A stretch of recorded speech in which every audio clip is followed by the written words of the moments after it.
Now on Sunrise and streaming on CrossroadsToday.com, new details have emerged in the Capitol murder investigation of a 16-year-old Edna cheerleader. We'll tell you what a preliminary autopsy has revealed about her cause of death. And a tornado has left 6 people dead and thousands in the dark after ripping through parts of Tennessee over the weekend. We'll tell you more about the aftermath left behind by that EF3 tornado. Plus, several investor groups have made their bid to bail out a struggling retail giant. Find out just how much they're willing to pay to get the retailer out of a slumping situation. And we're going to have some pretty nice weather for the rest of this week until another cold front makes its way on this weekend. We'll take a look at that in the weather coming up. Well, an update on quarterback C.J. Stroud, and you hear from some Tidehaven Tigers coming up in sports. You're watching 25 News Now Sunrise. Good morning and thank you for joining us. I'm Carolina Astrain. And I'm Parker Cox. And today it's the 12th day of December 2023. The time is now 6:32 on our Tuesday morning, and it is National Poinsettia Day. Ooh, that's a good, cool day. Yes, all these beautiful poinsettias in the studio. They're making up for the fact, Parker, I simply cannot buy one. I have a dog. My neighbors have dogs. Oh, and yeah, they get into them. to pets. Oh, are they really? I did not know that. That's actually good to know. Dogs and cats. So you know what's funny is be careful. You know, it's I definitely need to be careful. But what's funny is the viewers can't see this, but we have a solid maybe 50 poinsettias in here right now. It Parker very thought nice they were fake. Okay. I did think they were fake. I had to get real close and smell them, but yeah, I thought they were fake. All right, well, we fact-checked that earlier. Parker, how's it looking out there in our forecast? Well, Carolina, it's a little chilly out there this morning, but we're going to be warming up nicely today. Going to be a pretty nice day today. But if you're waking up this morning, if you're just tuning in and looking at a live look at Eastern Victoria, we're, like I said, a little chilly out there. In fact, you can see the loop right there. Like I said, chilly out there, 45 is that morning temperature right now here in the Crossroads, but with the dew point just 42, just a few degrees off. Got a 90% humidity out there, so it's a little humid, but we're not really expecting any fog unless it's 95% or higher. As we take a look at humidities for the rest of our area, got a 97 in Edna. They might see some real light fog out there. Now, if we do see any fog out there this morning, it's going to be really light, nothing crazy, not super thick or anything. But Refugio, that is wrong. I checked the gauges down there.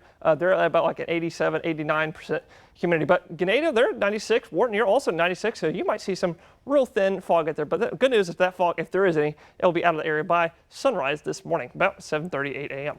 But look at the temperatures for the rest of our area. Pretty much most of us, good majority of us across the board, sticking around the mid-40s. I don't know if that's right in Karnes City. I think their gauge is also messed up. I don't think it's a few degrees colder than everywhere else, but that doesn't make sense to me. But look at the temperatures for the rest of the day. It's going to be a nice day today, heating up to about 70 degrees today. I'm forecasting about 70, 71 today, but for the rest of us, sticking pretty much the same here, maybe the upper 60s, heating up to maybe, if we're lucky, about 70 today. Going to be nice. And you're probably wondering, why are we seeing all this warm weather? Because it's still December, right? We're like halfway through December. We got a high out there in the Gulf right now, which is giving us those southerly winds, bringing in all that warm and humid air off the Gulf. But coming on Friday, we're going to get another cool front come off this low. It's going to develop over the mountains of Mexico, bringing us a good chance of rain. And we'll take a look at that and more in just a few more moments. Back to you, Carolina. Thank you, Parker. Authorities say a woman died at the scene of a crash Monday on U.S. Highway 59 in Victoria County. A semi-truck and a car reportedly crashed as they traveled northbound on U.S. 59 near Fox Road. 25 News Now does not know the extent of injuries the driver of the car suffered in the crash, but we do know they're recovering in an area hospital. The woman rode as a passenger when the vehicles collided. DPS says the driver of the semi walked away from the crash without any injuries. A preliminary autopsy has revealed how a 16-year-old Edna cheerleader turned up dead in her home last week. While a final report is pending at this time, a preliminary investigation found Lisbeth Medina died of sharp force injuries. The National Institute of Health says sharp force injuries are injuries caused by any objects or implements with cutting edge or pointed ends, such as stabbing by a knife. Medina's mother found her in a bathtub in this condition last Tuesday. After nearly a week of investigating, Edna police and Texas Rangers took down 23-year-old Rafael Romero in connection with the case. He now faces capital murder, which makes him eligible for the death penalty if convicted. Romero remains in the Jackson County Jail with a bond set at $2 million. Now, to the verdict in a case over whether Google operates a monopoly on its smartphone platform in its App Store. The Epic decision could have major consequences for U.S. consumers.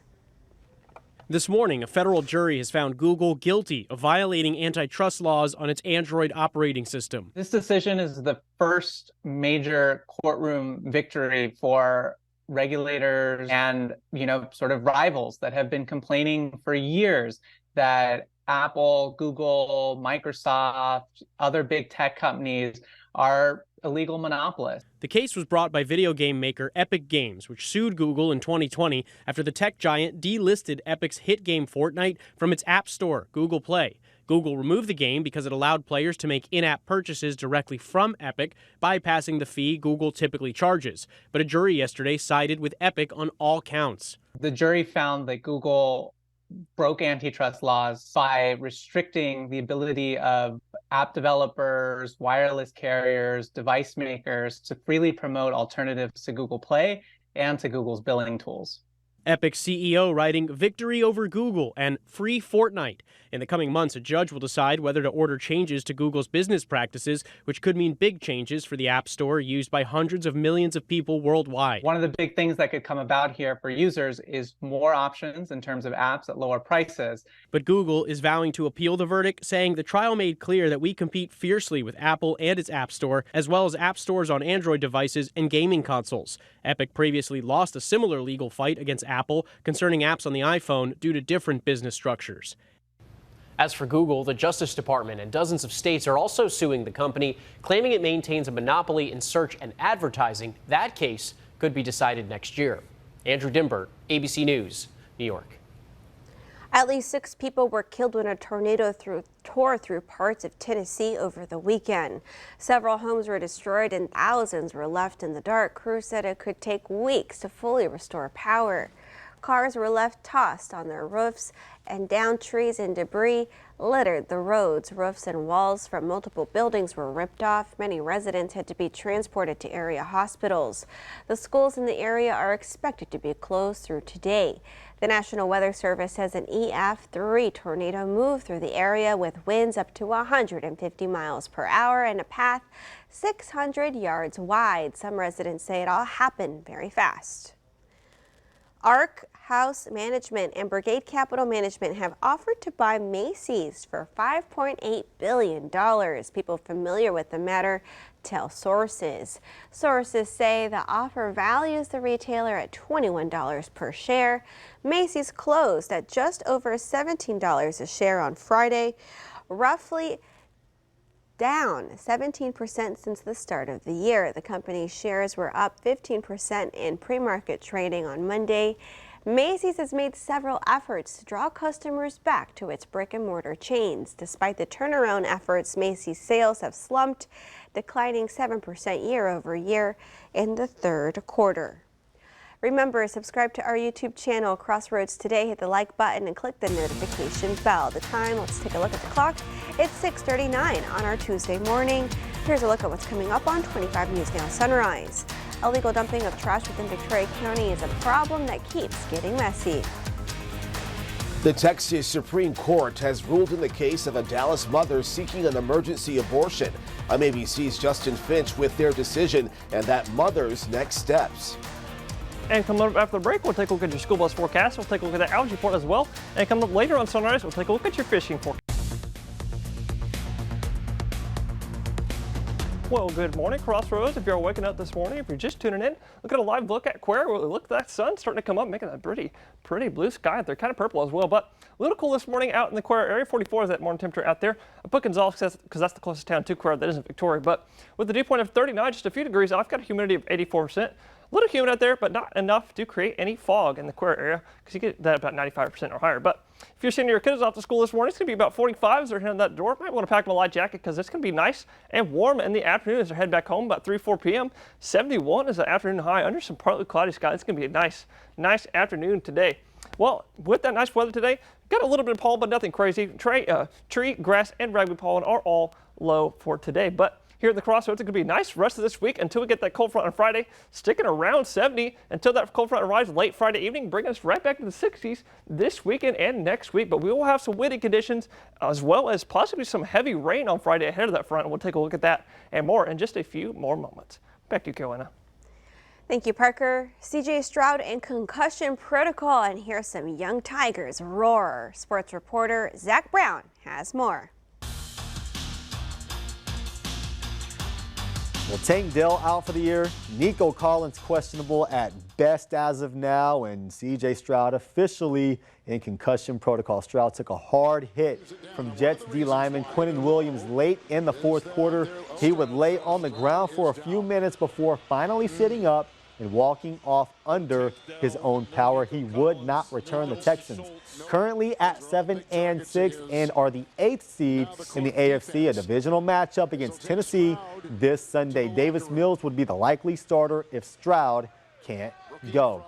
A big win for the Cowboys at AT&T Stadium, and how about another big game at AT&T Stadium? The Tidehaven Tigers getting ready for a state championship game. They will get the Gunter Tigers, who are the defending state champs and have won 30-plus games in a row. The guys know the task at hand. They feel like they're built for it, and at the same time, very much aware it's going to take their absolute best to get a win in Arlington. I gave a speech before the first practice that we have to have 3 of the best practices we've ever had in our lives. And I think the intensity level for everybody's up. Yeah, man, we're just on another level right now. At the end of the day, it's just another game, and just trying to do whatever it takes to get the win at the end of the day. That's all that matters. And for students, they're just happy because no school for them on Thursday. And the Houston Rockets extend the Spurs' losing streak to 17 games, and somehow it's not the losing streak in the league. The Pistons, losers of 20 in a row. The Rockets, winners of their last 10 home games. With your 25 Sports Now, I'm Zach Brown. Thank you, Zach. All right, we want to invite y'all to experience our digital streaming service, Crossroads Today Plus. You can find it on your connected TV through Amazon Fire TV, Roku, Apple TV, and Android TV. Just search Crossroads Today Plus. Now to the latest on a pregnant mother's abortion fight in one of the most restrictive states in the nation. The Texas Supreme Court denied her request after halting a lower court's approval for the procedure.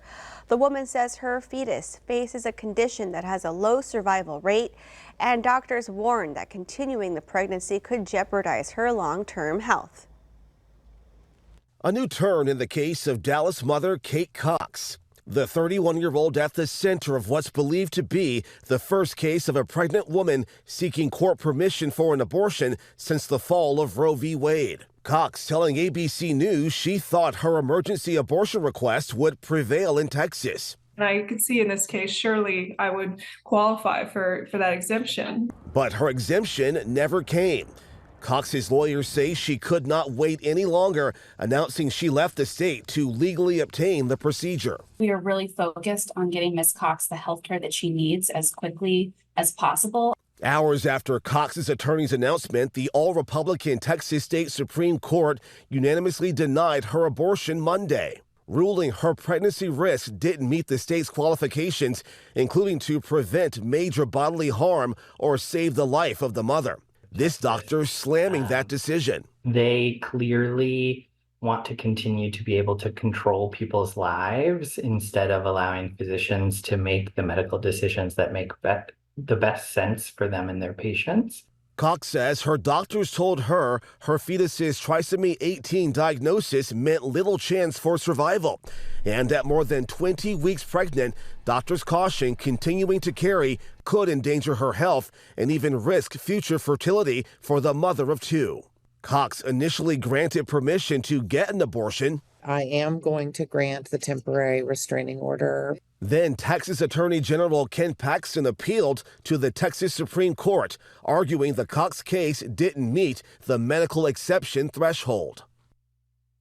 Cox's attorneys are not revealing where she went to end her pregnancy. A similar abortion challenge is under review in Kentucky State Court. Justin Finch, ABC News, Washington. And that leads us to your viewer poll. You can scan the QR code right there on your screen to take part. We ask you, are you surprised Cox left the state to get an abortion? Okay, let's take a look. None of you say yes, and 100% of you say no. You are not surprised. It's been this way all morning. Thank you for taking part in this morning's viewer poll. Illegal dumping of trash within Victoria County is a problem that keeps getting messier and messier, causing county commissioners to find a way to clean up this expensive problem. Kenneth Sexton, Precinct 4 Commissioner, says the dumping of trash is increasing inside his precinct at a fast rate, causing leaders to neglect other projects in order to clean up the dump site. And that's just the beginning. It's just complete disregard to public property. And, you know, we estimate it costs us over $1,000 every dumping to clean up, not to mention law enforcement investigation time. Sexton says the county is looking into installing cameras and increasing patrols in known dump site areas. The county has designated courtesy trash stations along with recycle stations located in precincts 1 and 4. They can be used by any Victoria County resident. For more information, visit bctx.org to report illegal trash dumping. Call 911. The time is now 6:48 on our Tuesday morning. Still to come, another round of layoffs for a popular. Well, good morning, Crossroads. We had a chilly morning yesterday, didn't we? In fact, we got to freezing yesterday. That was the low temperature at 5:51. That actually leaked us to today's weather poll. Today's weather poll asks you, did you see frost on your car windshield yesterday? Let's take a look what y'all saying. Ooh, about 36% of y'all now say yes, you did see some frost on your car, and 64% of you said no, you did not see any frost. Maybe y'all were out of that freezing temperatures. But to vote on today's weather poll, go to crossroadstoday.com/vote-weather to participate and see what everybody else is saying as well. Like I said, 32 degrees. We only were at freezing for about a little less than an hour, so that's probably why some of y'all didn't see that, because it probably melted by the time you stepped outside and the sun was up in there. But got up to 68 yesterday. It was a pretty nice day yesterday. In fact, that nice weather is going to continue today and through the rest of this week until we'll get a cold front coming on Friday. We'll take a look at that in a moment. But like I said, it's going to be a nice day today, heating up to about 70. I'm forecasting to be about 70, 71 today. But for the rest of us, it's going to stick around 70, maybe in the upper 60s, making it a nice day to go fishing. Let's take a look at your fishing forecast here. We've got a high tide at about 5:17 p.m. this evening with your low tide about 7:42 a.m. this morning. It's actually about 1 hour away from now. With your winds about 10 to 15 knots out of the east, making your bays and seas slightly choppy at about 1 to 3 feet with a water temperature of 62 degrees. And with that water temperature still warm, and as that southerly flow is increasing, that's what's going to warm us up for the rest of this week until that front rise. But we'll take a look at that and more in just a few more moments. Back to you, Carolina. Thank you, Parker. Another round of layoffs for a popular toy maker. Hasbro is slashing nearly 20% of its workforce amid an ongoing slump in sales. The company's CEO announced layoffs for 1,100 workers in a Monday memo to employees. The cuts are on top of roughly 800 jobs eliminated earlier this year. Hasbro management said the decision to reduce its workforce was made in light of market headwinds that are stronger and longer than projected. Some employees will find out this week whether their job is eliminated, while the rest of the layoffs will happen over the next 6 months. Hasbro is known for making toys like Nerf, Transformers, and Play-Doh. Company shares fell more than 4% in after-hours trading on Monday. Still to come on Sunrise News to Know Before You Go, at least 4 people are hurt following a shooting in Chicago. At least 4 people are hurt following a shooting on Monday evening in Chicago's Washington Park neighborhood. Authorities say the shooting was reported just before 8 p.m. The victims were inside a second-floor residence when a verbal altercation occurred and a 16-year-old teen fired shots. One teen was shot in the shoulder and was hospitalized in fair to serious condition, while another sustained gunshot wounds to the abdomen and left arm and is listed in critical condition. The gunman was shot in the right hand and abdomen. He is listed in fair condition. A 21-year-old man was also shot and is said to be in critical condition. A land-based cruise missile fired by Houthi fighters in Yemen hit a commercial ship Monday in the Red Sea. 2 American defense leaders say it happened to a Norway flag ship sailing in the southern Red Sea between Yemen and the northeast coast of Africa. They say the missile caused some damage in a fire, but no casualties were reported. The USS Mason is on the scene to help the crew. On Saturday, Houthis warned it will target shipping companies cooperating with Israel that are sailing through the Red Sea. In recent weeks, U.S. warships have shot down several of their missiles. A $100,000 bond set for an El Campo police detective charged with aggravated sexual assault. KPRC reports 40-year-old Freddie Douglas arrested and charged. Law enforcement arrested Douglas at El Campo PD headquarters last week and transported him to the Brazoria County Jail. The department placed Douglas on administrative leave while they investigate.